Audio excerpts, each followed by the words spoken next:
জীৱনত যদি কোনোবাক ভাল পোৱা তেন্তে সত্যিকাৰে ভাল পাবা, কাৰণ ফেক লাভ টাইম পাছ কৰি কোনো লাভ নাই। আৰু যদি মোৰ নিচিনা কাৰোবাক ভাল পোৱা তেন্তে তাই কেতিয়াও এৰি নাযাবা।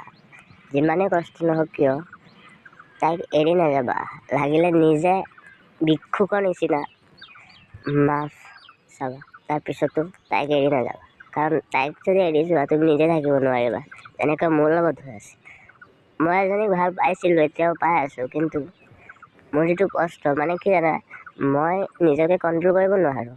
তাইৰ লগত যদি বেলেগ কোনোবা কথা পাতে সেইটো মই সহ্য কৰিব নোৱাৰোঁ, আৰু সেইকাৰণে মই বহুত কিবা কিবি কৈ দিওঁ। আৰু যেতিয়া মই কৈ দিওঁ সেইটো সময়ত মোৰ কোনো চেঞ্চ নাথাকে, আৰু যেতিয়া মোৰ চেঞ্চটো আহে তেতিয়া মই ভাবোঁ মই এইবিলাক কিয় কৰিছোঁ, তাৰপিছত মোৰে কষ্ট হয়। আৰু যেতিয়া মই তাইক কওঁ জান চৰি, সেইটো সময়ত তাই মোক চৰি কৈ থাকে, কিন্তু একচুৱেলি ভুলটো মোৰে থাকে।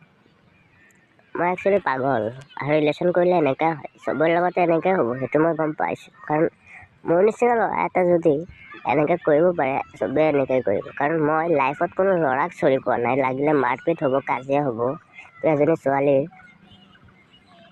ভৰিত ধৰি মাফলৈকে চাই থাকোঁ। এইটো হৈছে সত্যবাদী ভাল পোৱা। কি কৰিম, তাই বিনা মই থাকিব নোৱাৰোঁ ভাই বুলিহে।